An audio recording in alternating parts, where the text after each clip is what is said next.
Good morning, students. Welcome to your Alga 6 class. In previous class, as we have completed our lesson Sanjana's first track, now we will start our new lesson, a visit to the planetarium.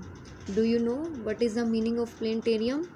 Planetarium is like तारामंडल, जहाँ पे आप ग्रहों की स्थिति देख सकते हो, नक्षत्र मंडल भी कह सकते हैं जिसे हम. So let's start with our lesson. It was the last day of the holidays. यह हमारी छुट्टियों का आखिरी दिन था. ठीक है, हॉलीडेज़ आपको पता ही है छुट्टियां होती हैं. और पापा decided to take us to the planetarium. पापा ने डिसाइड किया कि वो हमें प्लेनेटेरियम में लेके जाएंगे. We went to the planetarium by car. हम प्लेनेटेरियम कैसे देखने गए? बाय कार से. It was a huge building. यह बहुत बड़ी बिल्डिंग थी. Dark on the inside. अंदर से क्या था? अंधेरा था. The guards told us to walk silently. और जो बाहर गार्ड्स खड़े थे यानी कि सिक्योरिटी गार्ड, उन्होंने हमें ये बताया कि हमें साइलेंटली अंदर जाना है या वॉक करनी है. We could see the beautiful ceiling. There were planets and stars pointed on the ceiling. Do you know what is the meaning of ceiling? थोड़ा सा अपने दिमाग में लाने की कोशिश कीजिए. ठीक है, we could see the beautiful ceiling. Ceiling होती है मतलब अधिकतम सीमा. ठीक है, जैसे तुम्हें थोड़ा सा और क्लैरिफाई कर दूँ. जैसे कि रूफ़ होगी, छत होगी एक तरह की, या फिर जैसे रूफिंग हो गया, रूफ हाउस टॉप हो गया, लाइक दैट. ठीक है, अब जैसे तुम देख रहे हो, आप पिक्चर में भी देख रहे हो कि आपको सामने एक ऊपर की तरफ आपको देखने को मिल रहा है, जिसमें क्या है, हमारे 9 जो है वो आपको दिखाए गए हैं, ग्रह दिखाए गए हैं. There were planets and stars painted on the ceiling. यानी कि जो एक रूफ है उसके ऊपर पेंटेड किया गया है जो ये प्लैनेट्स हैं और जो स्टार्स हैं. ठीक है, जो मैंने ग्रह वर्ड यूज़ किया है उसको इंग्लिश में क्या बोलेंगे? Planet. We learn new things about the planets. हमने प्लैनेट्स के बारे में न्यू थिंग्स लर्न की. Did you know that Earth is the only planet that has tree. क्या आप सभी जानते हो कि अर्थ ही एक ऐसा प्लैनेट है जिसके ऊपर ट्रीज़ हैं. और हम भी कहाँ रहते हैं? हम भी अर्थ पे रहते हैं. ठीक है, there were shooting stars too. और वहाँ पे हमने और क्या देखा? स्टार्स को भी देखा जो एक तरह से शूटिंग करते हुए दिख रहे थे. At first my sister and I were scared. पहले तो मैं और मेरी बहन डर गए. But they were not real. वो रियल नहीं थे. So we laughed. इसलिए हम हंस पड़े. Jupiter is 11 time biggers than Earth. It was surprise to hear that. जो जुपिटर था उनमें से एक प्लैनेट, वो 11 टाइम्स यानी कि 11 गुना बड़ा था हमारे अर्थ से, जिसमें हम अर्थ पे रह रहे हैं. I was surprise. मैं हैरान हुआ. To hear that. ये सब सुन के. It was a memorable day. यह एक याद करने वाला दिन था. I asked my family. मैंने मेरी फैमिली से पूछा. Why were there no aliens. वहाँ पर एलियंस क्यों नहीं थे? Everyone laughed. सब हंसने लगे. ठीक है, अब आपके इसी चैप्टर के बेस पे कुछ वोकेबलरी वर्ड्स हैं. जैसे आपका फर्स्ट वर्ड है ह्यूज़, जो हमने यूज़ किया था हमारे चैप्टर रीडिंग में. ह्यूज़ क्या होता है? बिग होता है, बड़ा. ह्यूज़ को विशाल भी कह सकते हैं, बड़ा. साइलेंटली मतलब विदाउट मेकिंग एनी नॉइज़, बिना शोर किए. साइलेंट हम आपको बोलते हैं ना क्लास में, कीप साइलेंस. तो साइलेंस का मतलब क्या होता है? चुप रहना. यानी कि विदाउट मेकिंग नॉइज़, बिना शोर किए. और डार्क क्या होता है? नो लाइट, मतलब कोई भी लाइट नहीं होगी, अंधेरा होगा, जैसा आप पिक्चर में भी देख रहे हो. Guard, a person who protects. Guard क्या होता है? जो हमारी सुरक्षा करता है. ठीक है, a person who protects. Surprised क्या होता है? हैरान. शॉक्ड मतलब हैरान हो जाना. मेमोरेबल क्या होता है? समथिंग टू रिमेंबर, जिसको याद किया जा सके. अब जैसे उन्होंने ये विज़िट किया था ना, तो उनको ये याद था. ठीक है. तो स्टूडेंट्स, फर्स्ट ऑफ ऑल आप ये देखो कि मैंने आपको एक प्लैनेट अर्थ की पिक्चर में आपको शो कर रही हूँ, जिसके बारे में डिस्क्राइब किया गया. It looks like a big blue and green ball. ये कैसा दिख रहा है? बॉल की तरह दिख रहा है, जो बड़ा है, ब्लू और ग्रीन कलर का है. ठीक है, there are stars around it. और इसके अराउंड में क्या है? चारों तरफ क्या है? इसके स्टार्स हैं. We describe the setting by looking at some pictures. Now we will read a short text. We will describe the setting based on what we read. We describe the setting by looking at some pictures. हमने क्या किया है, हमने मतलब एक picture के base पे इसकी सेटिंग को डिस्क्राइब किया है. अब हम एक इसके बारे में एक शॉर्ट टेक्स्ट पढ़ेंगे जिसमें हम ये देखेंगे कि हमने क्या पढ़ा है. ए प्लानट सीन फ्रॉम स्पेस. ये एक प्लानट है जो दूरी से देखा जाता है. विच प्लानट इज़ इट, जो मैंने आपसे पूछा है. It is our very own earth. ये हमारा अर्थ है, हमारी पृथ्वी है. It is round and flat at the poles. ये राउंड है, राउंड शेप में है और फ्लैट है, ठीक है, at the poles. It looks like a big blue and green ball. और ये कैसा है, एक मतलब बॉल की तरह है जो बड़ा भी है और ब्लू और ग्रीन कलर का है. Why does it look blue. ये ब्लू क्यों दिखता है. Because it is made of 71% water. जो हमारा अर्थ है वो 71% वाटर से मिलकर बना है, इसीलिए इसका कलर ब्लू है. अब इसकी सेटिंग्स के बारे में पढ़ेंगे. ए प्लानट सीन फ्रॉम स्पेस. जो एक प्लानट है वो दूरी से देखा जाता है, ठीक है. विच प्लानट इज़ इट, जो मैंने आपसे पूछा था. It is our very own earth. ये हमारा अर्थ है. It is round and flat at the poles. जो राउंड और फ्लैट शेप में. It looks like a big blue and green ball. जो बड़ा है और ब्लू और ग्रीन कलर का है. Why does it look blue. ये ब्लू क्यों दिखता है, क्योंकि ये 71% वाटर से मिलकर बना है, ठीक है.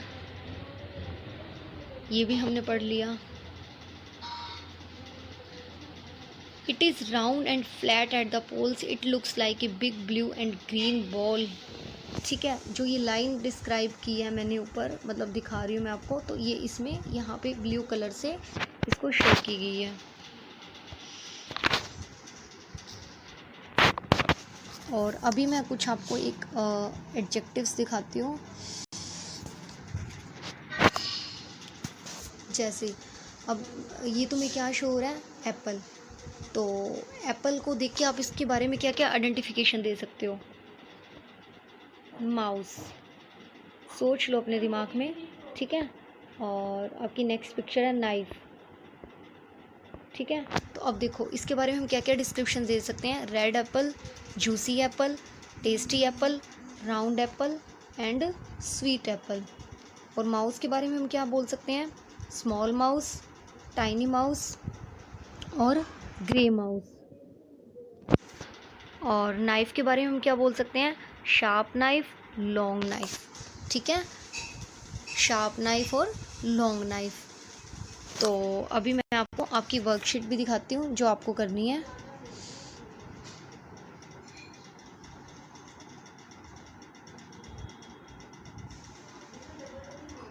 ये रहा, ठीक है. तो इसके अंदर आपकी क्वेश्चन आंसर है worksheet number 8. When did papa take the family to the planetarium. जो पापा थे अपनी फैमिली को प्लेनेटेरियम पे कब लेके गए. Papa took the family to the planetarium on the last day of the holidays. जब उनका हॉलीडे का लास्ट डे था.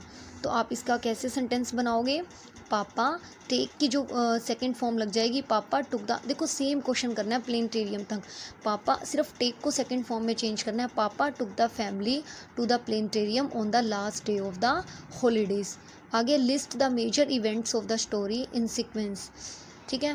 आपको जो आपकी स्टोरी मैंने आपको रीड करवाई है, आपको इवेंट्स बताने हैं. बिगिनिंग में क्या हुआ था, मिडल में क्या हुआ था और एंड में क्या हुआ था.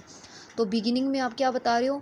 The family went to the planetarium on the last day of the holidays. हमने स्टार्टिंग में ही इसकी क्या करी थी कि जो फैमिली है वो प्लेनेटेरियम गई थी अपने हॉलीडेज़ के लास्ट डे पे. फिर मिडल में क्या हुआ था. The girls learned new things about the planets. They saw shooting stars. जो लड़की थी उसने बहुत कुछ सीखा प्लैनेट्स के बारे में और उसने स्टार्स को भी देखा. एंड में क्या हुआ था. It was a memorable day for the family. ये एक मेमोरेबल डे था फैमिली के लिए. One of the girls asked why there were no aliens. और उनमें से एक लड़की ने क्या कहा था कि यहाँ पर एलियंस क्यों नहीं है. इस बात पे सभी हंस भी पड़े थे. आगे आपका third question. How was the planetarium building. Which lines from the story tell you this. Planetarium building कैसी थी और कौन सी लाइन ने आपको स्टोरी में से ऐसा बताया. The planetarium building was huge and dark from inside. जो प्लेनेटेरियम बिल्डिंग है वो अंदर से ह्यूज थी और मतलब बड़ी थी और डार्क थी यानी कि अंधेरा था. The roof was beautiful. छत बहुत ब्यूटीफुल थी. And was full of planets and stars. और प्लैनेट्स और स्टार से बनी हुई थी। The lines which tell us the are, अब देखो जिस लाइन ने हमें बताया था अब वो आइडेंटिफाई कर रहे हैं। It was a huge building dark on the inside, ये एक बड़ी बिल्डिंग थी और अंदर से अंधेरा था। There were planets and stars pointed on the ceiling, it was beautiful, वहाँ पर क्या था, सीलिंग मतलब वही जो मैंने आपको रूफ बताया, वहाँ पर रूफ पर प्लैनेट्स और स्टार पेंट किए हुए थे जो बहुत सुंदर थे। ठीक है, नेक्स्ट आपका क्वेश्चन है, I was surprise to hear that, what do you think is the meaning of the underline word, tick the correct answer. Surprise का मतलब जो है क्या है, ठीक है, what do you think is the meaning of the underline word. अब देखो सैड तो हो नहीं सकता, ये काइंड भी गलत किया हुआ है बेटा, सरप्राइज का मीनिंग शॉक्ड आएगा यहाँ पे। ठीक है, टिक द करेक्ट आंसर में क्या आएगा, शॉक्ड आएगा। ओके, तो आपको ये वर्कशीट 8 करनी है और जो वर्कशीट 9 है, 1 मिनट, आपको करनी है वर्कशीट 8, 9 एंड 10। तो 9 वाली वर्कशीट मैं आपको करवा देती हूँ। अब देखो कुछ एक फिल इन द ब्लैंक्स दिए हुए हैं जिसमें से आपको करेक्ट एडजेक्टिव्स चूज़ करके उस सेंटेंस को कंप्लीट करना है। There was a dash cloth on the floor, floor पे कैसे कपड़े पड़े थे, वेट मतलब गीले। Cows like eating grass, cow कैसी ग्रास खाती है, round fresh wet tasty slow, तो फ्रेश आएगा। My mother makes dash food, tasty and fresh दोनों आएगा, मम्मा कैसे बनाती खाना, टेस्टी भी और फ्रेश भी। The tortoise is a dash animal, tortoise कछुआ कैसा एनिमल होता है, स्लो चलने वाला। She was wearing dash glasses, उसने राउंड ग्लासेस पहने हुए थे। ठीक है, आगे आपके ब्लेंड्स हैं। अब देखो जो आपकी फर्स्ट पिक्चर है उसमें है GL और BL, तो ग्लोब तो बनेगा नहीं, ग्लोब ही बनेगा, हम इसे ग्लोब बोलते हैं।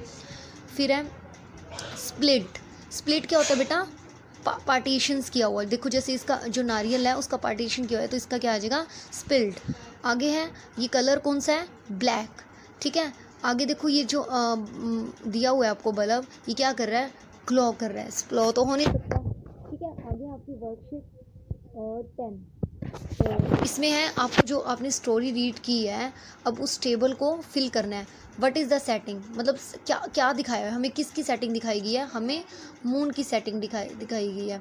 हाउ डज़ इट लुक, अब ये कैसा दिख रहा था, grey, different from earth and dark. ठीक है, ग्रे कलर का था और अर्थ से डिफरेंट था और कैसा था, डार्क कलर का। Evidence from the story page, अब ये एविडेंस का मतलब क्या होता है, मतलब तुम्हारे पास क्या प्रूफ है जो तुमने ये सब आंसर्स दिए हैं। तो page 3 has the line, page number 3 पे लाइन जो है, it was dark and grey, जो हमें ये बता रही है कि ये डार्क और ग्रे था। और the surface was different than earth, जो इसका सरफेस था वो अर्थ से डिफरेंट था। अब देखो आगे एडजेक्टिव्स है आपके, read the sentences and circle the adjectives, आपको सेंटेंसेस को पढ़ना है और सर्कल करने हैं एडजेक्टिव्स को। और मैंने पहले ही आपको बताया था एडजेक्टिव्स क्या होते हैं, जो किसी नाउन को डिस्क्राइब करते हैं। अब देखो द एप्पल्स, तो हमारा नाउन क्या हो गया इसमें, एप्पल्स, लुक जूसी, अब उसको डिस्क्राइब कौन कर रहा है, जूसी, मतलब एप्पल्स जूसी दिखते हैं। The mouse was tiny but it scared everyone, mouse छोटा है, देखो टाइनी, माउस को कैसा दिखाया गया इसमें, टाइनी दिखाया गया, तो टाइनी डिस्क्राइब किया गया माउस को, तो यहाँ पे क्या आ जाएगा एडजेक्टिव हमारा, tiny. Sujata like sleeping on A soft pillow, अब देखो पिल्लो के बारे में बताया है, पिल्लो हमारा नाउन हो गया लेकिन वो कैसा है, सॉफ्ट है, तो इसका एडजेक्टिव क्या हो गया, सॉफ्ट हो गया। She cut her finger on A sharp object, अब उसने क्या किया, उसकी फिंगर पे क्या हुआ, शार्प मतलब लग गया, तो फिंगर जो थी आपका नाउन हो गया, उस पर क्या हो गया, शार्प ऑब्जेक्ट लग गया। तो चाकू भी लग सकता है, कुछ भी लगता है, तो शार्प क्या हो गया आपका, एडजेक्टिव हो गया। तो आज की आपकी क्लास जो है यहीं फिनिश होती है। मैंने आज आपको न्यू चैप्टर करवाया था, ए विज़िट टू द प्लेनेटेरियम, तो इसी के बिहाफ पे आपको वर्कशीट 10, 9 एंड 8 करनी है। 7 तक हम लास्ट क्लासेस में कर चुके थे, और ये जो है आपको मुझे ये वाला होमवर्क करके भी सेंड कर देना है। So have a good day, nice day.